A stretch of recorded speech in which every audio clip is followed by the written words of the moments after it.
This next one here is one of my favorite ones, and it's a big time saver. So let's just say we increase the, or I should decrease the black so we have more contrast, and let's say we made this a little bit warmer, and we bring down the exposure a little bit, and we like that, and then we go to the next image, and we want to do the same thing.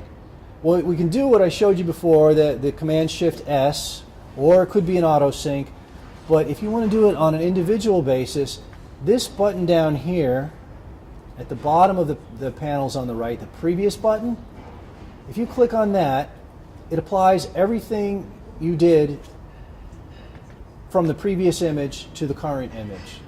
So if you go down, you're adjusting portraits, whatever you're doing, and you like it, you go to the next image, it's the same lighting, same situation, you can just hit previous as long as you like for as many images as you want. And that can save you a huge amount of time. And as I mentioned before, I do a good chunk of my work is done in the library module, so I'm going to go back to the loop view here, okay?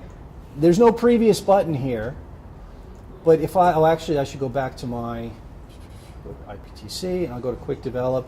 There's no button down there for previous, but there is a shortcut. So now I'm going to advance the image,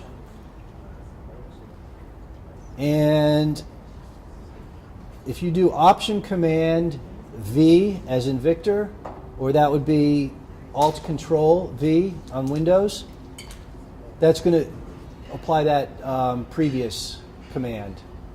So I find it faster, as I mentioned, for workflow, just being in the loop view of the library mode and going through that way.